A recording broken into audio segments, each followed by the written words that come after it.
Selamat sore teman-teman semuanya. Bagaimana kabarnya hari ini? Alhamdulillah sehat.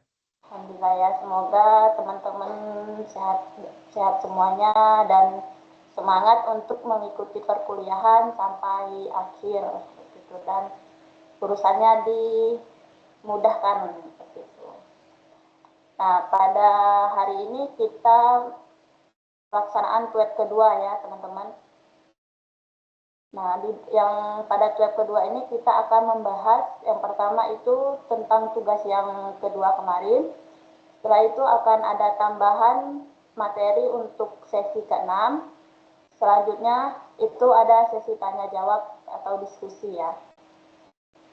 Nah, selanjutnya kita langsung pada poin pertama, yaitu membahas tugas kedua nih. Bagaimana teman-teman ketika mengerjakan tugas yang kedua, apakah ada kendala atau ada kesulitan gimana atau seperti apa gitu. Silakan untuk didiskusikan.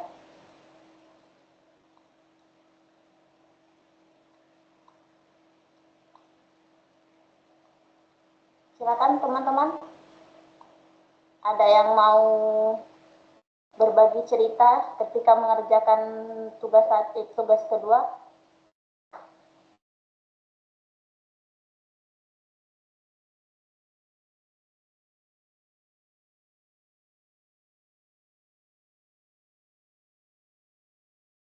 Tidak ada yang mau diskusi ya? Atau saya yang akan membongkar tugasnya, atau saya koreksi di sini saja nih? Iya, Bu. Saya share screen ya untuk tugasnya nih. Kalau nggak ada yang mau cerita ataupun diskusi kendalanya apa gitu. Aman aja kah atau mudah soalnya tugasnya? Mudah-mudah ya? Dikatakan mudah enggak juga, Bu. Kita juga langsung praktek juga, Bu, kan. Kemarin ditanyain aman-aman aja katanya. Seharusnya kalau aman udah paham, udah sesuai dengan instruksi ya tugasnya gitu. Soalnya beberapa tugas itu ada yang tidak sesuai, ada yang teknis penulisannya banyak yang salah, terus banyak yang typo. Misalnya nih, tulisan sistem itu ditulisnya pakai Y, padahal kan itu tulisan yang benarnya pakai I, sistem. Kalau pakai Y itu kan bahasa Inggris. Oke, kita bahas aja ya kalau begitu. Oke, siap.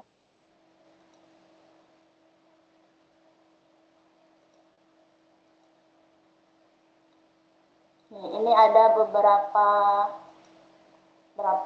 tugas-tugas kalian ya. Nih, ini untuk tugasnya yang pertama itu bab 1 pendahuluan. Nah, itu benar ya tulisannya itu seperti ini. Terus spasinya berapa, sesuaikan dengan instruksi yang diberikan di tugas itu. Nah, kemudian itu kan ini ruang lingkup materi, karena kenapa saya suruh masukkan ruang lingkup, pada penilaian itu ada tulisan ruang lingkup gitu. Jadi yang pertama untuk poin A itu ruang lingkup, yang kedua itu tujuan, yang ketiga itu manfaat, dan yang keempat itu waktu pelaksanaannya. Nah, jadi di dalam bab 1 ini ada 4 poin. Nah, untuk kerapiannya ini udah termasuk rapi ya tulisannya, ini udah sesuai, ada begini dimasuk, terus justify-nya udah sesuai, terus sudah spasinya juga 1,5. Nanti begini nih. Nah, ini seperti ini juga, karena banyak ya teman-teman itu misalnya bab 1 digabungkan sama cover, nanti bab 2 digabungkan lagi sama bab 1 seperti itu. Nah, itu banyak sekali penulisannya yang masih salah ya gitu. Sebelumnya teman-teman udah pernah belajar belum tentang misalnya artikel ilmiah atau bagaimana cara menyusun laporan? Sudah? Belum? Belum, Bu. Belum diajarkan ya? Belum. Di sini ada yang mungkin ngambil mata kuliah artikel ilmiah atau metode penelitian. Nah, kalau misalnya teman-teman ada yang mengambil itu, nanti itu dibahas semuanya tentang bagaimana teknis penulisannya, bagaimana apa tulisannya itu yang benar, terus isinya itu seperti apa gitu. Nih, ini termasuk udah lumayan ya tulisannya. Sudah lumayan. Nah ini nih yang saya bilang, ini tidak boleh digabungkan dengan narasi-narasi yang sebelumnya. Dia harus pada paragraf selanjutnya, tetap pada halaman baru. Jadi misalnya ini langsung aja di tab ke halaman selanjutnya gitu. Walaupun yang sebelumnya ini isinya ada sedikit nih, nggak apa-apa. Yang penting tetap bab 3 itu harus dibawa gitu, masuk halaman baru. Nah, daftar referensi. Teman-teman ini daftar referensinya belum sepenuhnya menggunakan format apa ya. Ada yang di copy paste aja, ada yang diketik sendiri gitu. Nah, selanjutnya itu ditambahkan lampiran itu diletaknya itu setelah daftar pustaka. Jadi itu terakhir. Lampiran itu terakhir, bukan lampiran itu sebelum daftar pustaka, itu salah penempatannya. Jadi setiap laporan itu harus ada foto kegiatan, baik itu screenshot instansinya ataupun screenshot teman-teman lagi mencari koleksi atau bagaimana sesuai tugas yang ditentukan gitu. Nih kalau untuk ini ada nggak nih orangnya? Tian Rusfianto. Ada tidak nih atas nama Tian Rusfianto?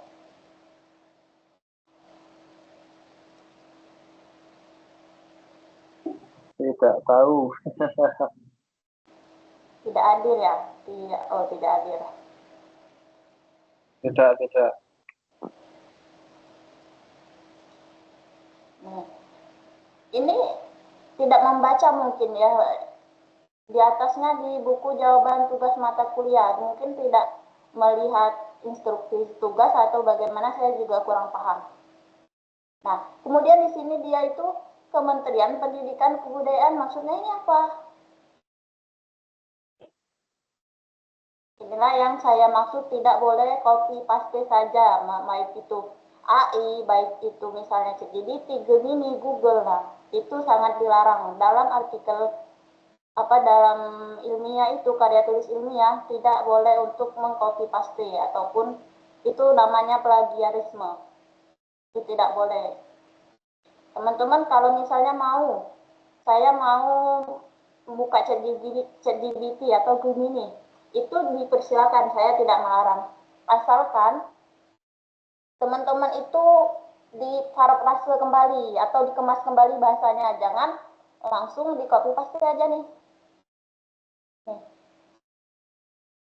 Jadi setiap tugas mahasiswa itu saya cek satu-satu ya, tugas teman-teman itu. Saya baca semuanya. Ada typo itu udah. Nah, seperti ini nih. Ini juga nih, copy paste aja. Nah, di sini ada nih catatannya. Berikut adalah contoh daftar pustaka menggunakan format apa yang relevan dengan penyusunan proposal dan laporan kearsipan. Ini kan copy paste ini. Tanpa diedit, tanpa dibaca lagi, dia langsung aja copy paste ini, langsung dikumpulkan. Tuh.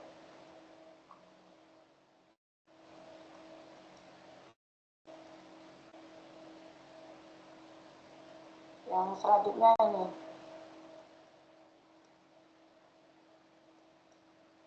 Nah, teman-teman, kalau teman-teman saya suruh perbaiki, nah di situ kan saya suruh download tuh filenya. Jadi itu udah jelas di sini yang misalnya tiap poinnya yang harus diperbaiki apa. Seperti ini, universitas. Nah, sebenarnya kan bukan ini tulisannya, itu sebenarnya universitas gitu. Nih, ini udah ada komentar yang suruh diperbaiki. Jadi lebih detail kalau misalnya saya kasih perbaikan di file teman-teman itu. Seperti ini. Nih.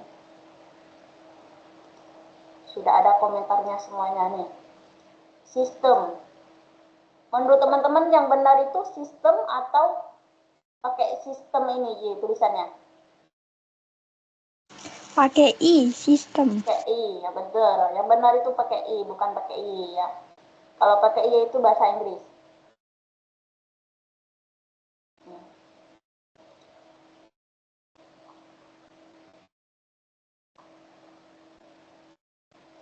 Ini untuk sumber referensi juga nggak boleh digabungin seperti ini, harus pada paragraf awal pada halaman lain. Nah, untuk contoh format laporannya itu seperti ini teman-teman. Ada yang logonya besar banget, ada yang tulisannya besar seperti itu. Kalau yang benarnya itu seperti ini. Ini kan untuk contohnya laporan praktik mata kuliah. Misalnya teman-teman di sini judulnya apa? Misalnya analisis kearsipan. Itu judulnya itu spesifik, lebih misalnya objeknya di mana gitu. Laporan ini kan jadi contohnya seperti ini. Analisis kearsipan di Universitas Gadjah Mada gitu. Nah, itu kan ada objeknya. Jadi terus logo, kemudian nama teman-teman itu di sini dituliskan oleh nama, NIM, prodi, terus teman-teman itu dari UPBJ mana, terus masa registrasinya. Kemudian selanjutnya itu Fakultas Ilmu Sosial dan Ilmu Politik. Barulah di sini universitas dan tahun. Nah, kalau ini kan untuk daftar isi dan lain-lain. Ini saya contohkan seperti proposal tesis saya ini. Kalau bentukannya itu seperti ini. Misalnya kebijakan pengembangan koleksi dalam menunjang perpustakaan sekolah. Nih, ini kan ada objeknya, jelas dan spesifik judulnya. Terus logo, nama, NIM gitu, konsentrasi.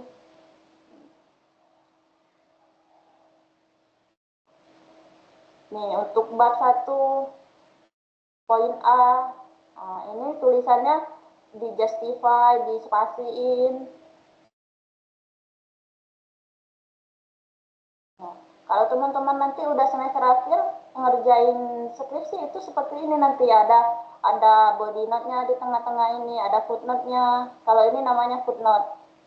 Nih, kalau ini namanya footnote nih, footnote.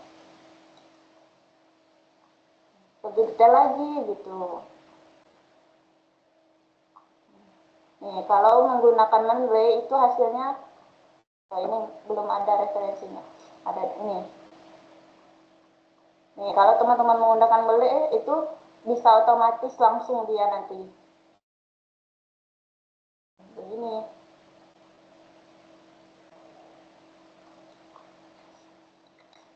Bagaimana, ada yang mau ditanyakan teman-teman?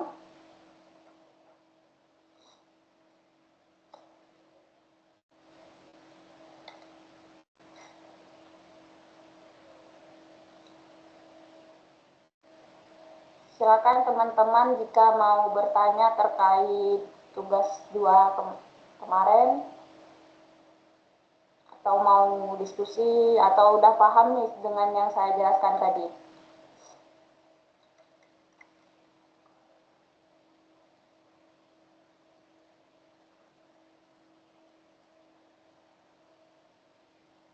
Sudah paham ya? Diam semua ini.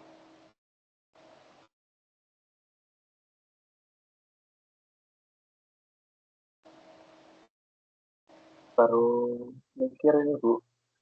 Masih mikir.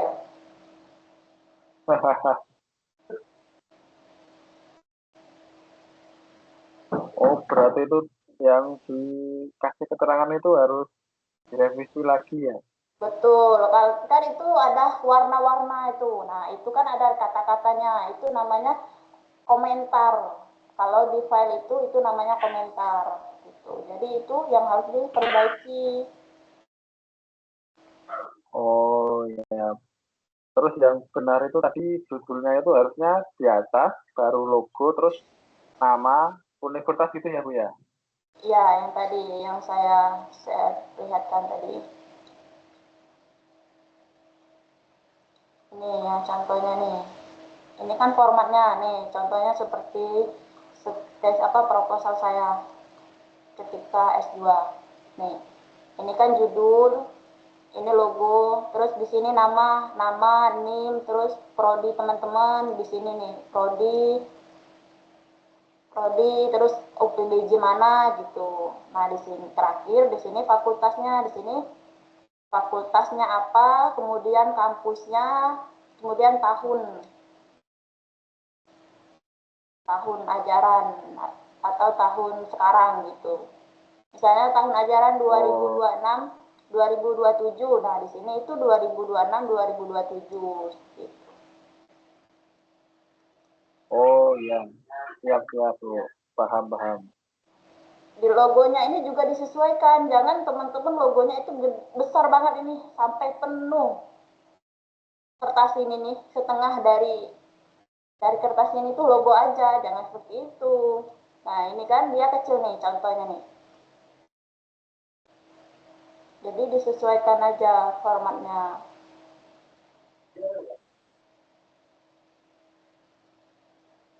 Oke baik Bu. Siap.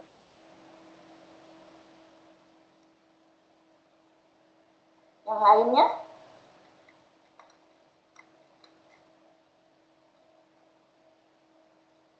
silakan teman-teman yang lainnya.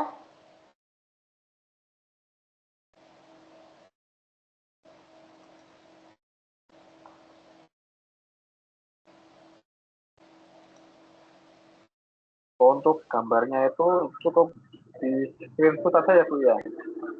Untuk foto lampirannya itu bisa di screenshot, bisa kalau misalnya teman-teman langsung observasi nih, misalnya saya langsung ke lokasi gitu. Nah, itu bisa foto teman-teman ketika lagi observasi gitu. Atau kalau misalnya teman-teman observasinya secara online, itu bisa langsung di screenshot aja gitu. Screenshot misalnya cara mencarinya seperti apa gitu. Misalnya fitur-fiturnya apa aja gitu bisa. Oh ya, terima kasih Bu. Teman-teman yang lainnya, ini yang tidak on cam mendengarkan atau tidur atau lagi kegiatan lain atau bagaimana ini, kenapa tidak on cam?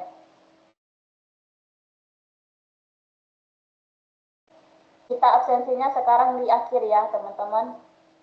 Jadi saya harap teman-teman semuanya mengikuti sampai akhir.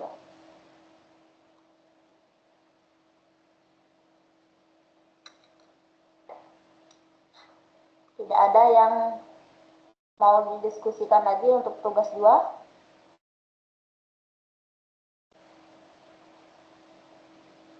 Sudah jelas semuanya ya? Masih banyak yang belum yang mengumpulkan itu.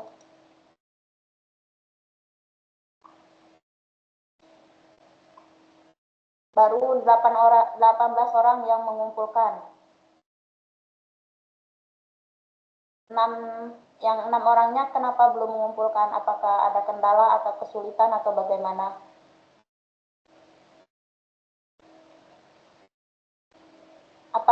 Apa mungkin yang 6 orangnya tidak hadir nih di web? Coba nanti bisa beri aja Bu.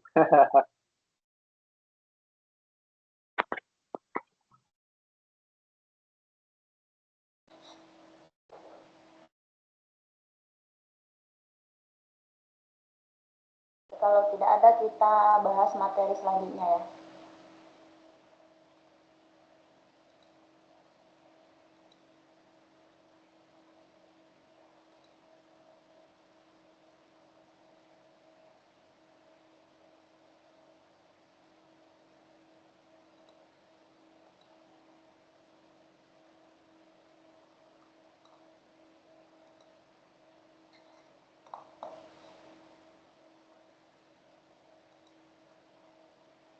Teman-teman, kemarin pada web pertama kita itu sudah membahas tentang apa? Masih ada yang ingat?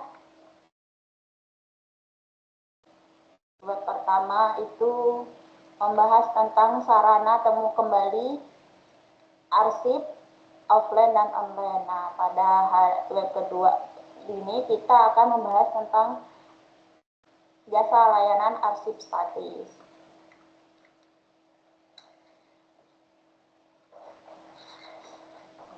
Coba nih teman-teman bayangkan ketika teman-teman mencari arsip itu udah lama seperti itu, arsip tahun 2025. Misalnya teman-teman mencari ijazah atau mencari surat-surat bukti gitu. Terus mencari arsip-arsip penting seperti itu. Nah, ketika arsip-arsip yang kita butuhkan itu tidak tersusun dengan rapi dan tidak tertata, kira-kira apa yang akan terjadi?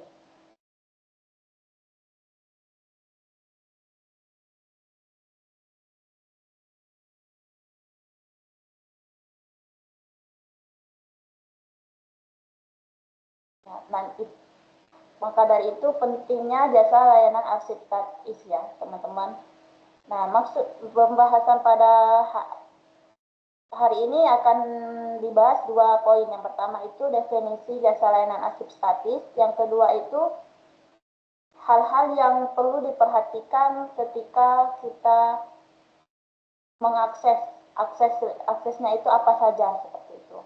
Nah, jasa layanan arsip statis itu menyediakan akses arsip yang dikelola secara sistematis dan dimanfaatkan secara maksimal oleh pengguna.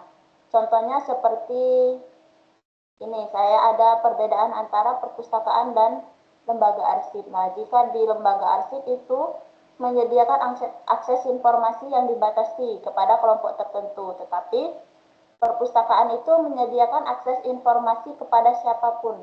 Misalnya nih, kalau misalnya akses arsip negara tertentu yang penting, pastinya itu dibatasi ya, yang bisa melihat dan bisa membaca atau mengakses itu hanya orang-orang tertentu saja. Nah, kalau di perpustakaan itu siapapun boleh melihat koleksi, boleh membaca, boleh meminjam koleksi yang ada di perpustakaan.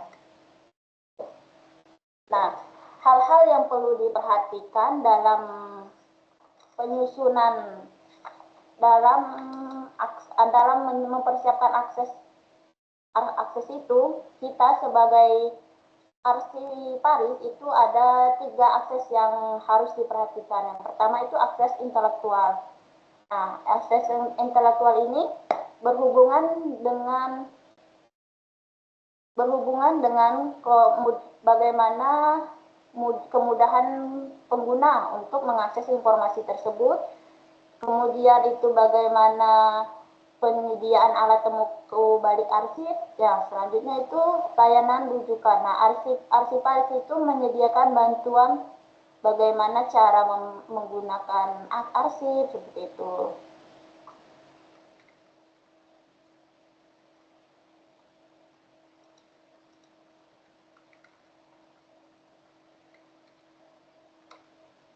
Ini contoh dari finding X atau temu kembali. Ini tempat penyimpanan. Nah, itu yang berisi tentang lokasi fisiknya. Ini memudahkan pengguna untuk menemukan dan mengambil dokumen. Yaitu ada kode referensi, ada judul dan tanggal, ada deskripsi fisik, ada bahasa, ringkasan, dan catatan, dan terakhir ada keterangan penyusunan. Nah, ada beberapa hal yang perlu kita perhatikan ketika penyusunan arsip. Yang pertama itu provenance order. Nah, di sini ketika arsiparis mau menyusun arsip, itu menggunakan berdasarkan asal arsip itu. Asal arsipnya misalnya ini asal arsipnya dari divisi keuangan seperti itu. Nah, tidak boleh dicampurkan dengan divisi kepegawaian. Yang kedua itu original order. Nah, yang mana arsiparis menyusun arsip itu berdasarkan sumber asli arsip seperti itu. Ketika dari awal nih kita sebagai arsiparis menyusun arsip itu menggunakan tahun atau menggunakan subjek, nah itu tidak boleh dipisahkan atau dirubah menggunakan yang lain gitu. Yang terakhir itu arrangement by function, itu pengelompokan arsip berdasarkan fungsinya. Misalnya fungsinya sebagai fungsi keuangan atau fungsi kepegawaian atau fungsi apa seperti itu. Nah, yang kedua itu akses legal. Nah, akses legal ini kebijakan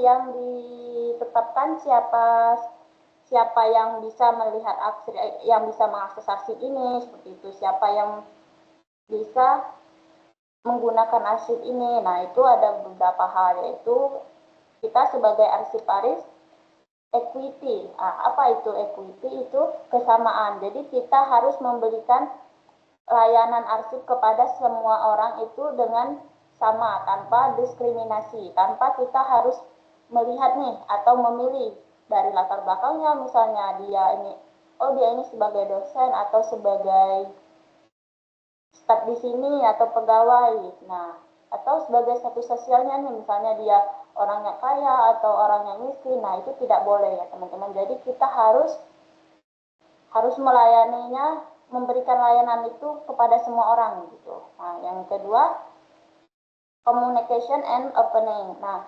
komunikasi dan keterbukaan. Jadi kita harus menjalin komunikasi kepada pengguna itu bagaimana pengelolaan arsip yang baik gitu. Jadi kita harus memberikan komunikasi yang baik. Terus responsif. Kita harus memberikan respon yang cepat kepada pengguna arsip tersebut. Nah, yang terakhir itu efektif dan efisien. Nah, yang selanjutnya akses fisik. Nah, akses fisik ini itu berhubungan dengan kemudahan fasilitas ketika pengguna arsip itu mengakses dan memanfaatkan arsip secara langsung. Misalnya jam operasionalnya, misalnya bukanya jam berapa, hari apa saja, jam istirahatnya kapan, seperti itu. Nah, kemudian juga ada ruang baca yang nyaman. Kemudian ada juga sistem keamanan arsipnya seperti apa, layanan penyalinan dokumennya juga seperti apa.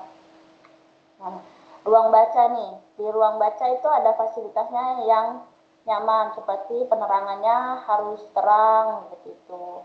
Kursi dan meja harus memadai atau berukuran besar. Ada alat tulis seperti menyediakan pensil, kertas, atau pembatas halaman gitu. Nah, selanjutnya itu terakhir ada brosur. Nah, brosur di sini itu panduan pengguna seperti itu.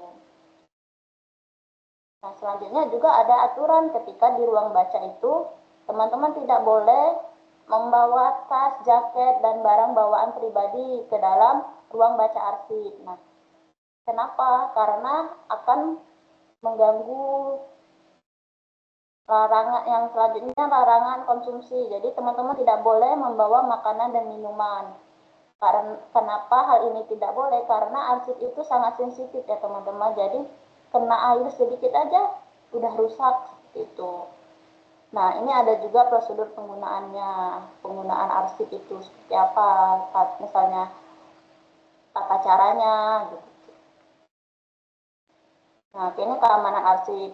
Keamanan arsip itu ada pembatasan aksesnya. Jadi misalnya ada arsip yang tertentu itu aksesnya dibatasi, tidak semua orang bisa mengakses seperti itu. Kemudian ada batasan peminjaman, misalnya itu maksimal satu orang boleh meminjam 2 arsip. Itu kemudian teman-teman harus registrasi dulu melalui buku tamu seperti absensi atau mengisi formulir seperti itu. Atau tujuannya apa kunjungan arsip tersebut. Nah, ini reproduksi arsip. Nah, di sini itu seperti reproduksi arsip itu kan sekarang itu udah dialih mediakan ke digital semuanya. Nah, tapi untuk hal itu kita harus ada kebijakannya. Jadi kebijakannya itu seperti hak ciptanya seperti apa, biaya reproduksinya bagaimana, tekniknya alih media itu bagaimana, dan aturan pengguna itu seperti apa. Jadi semuanya ada aturannya.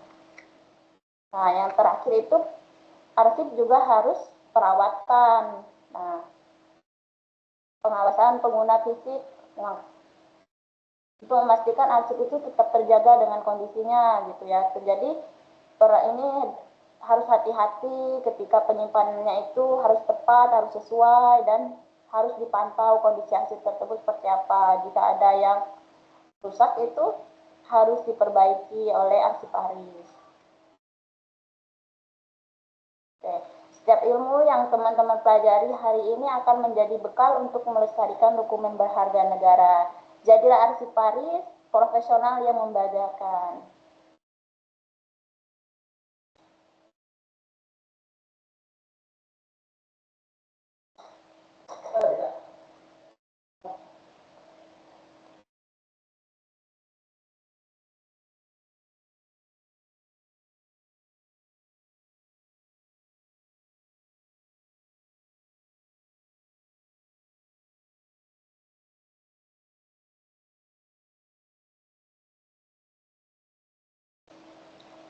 Teman-teman, ada yang mau bertanya atau mau didiskusikan?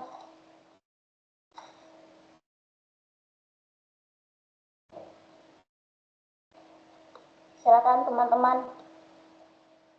Oke, Pak Saiful, silakan. Assalamualaikum warahmatullahi wabarakatuh. Waalaikumsalam warahmatullahi wabarakatuh. Yang saya tanyakan tuh Bu, masalah penyusunan arsip Bu. Ya, Yang saya tanyakan tuh masalah arrangement by function itu nah Bu. Kalau seperti provenance order, original order, mungkin saya ngerti Bu kalau itu kan. Nah, yang saya tanyakan tuh yang arrangement by function itu Bu. pertanyaannya apa?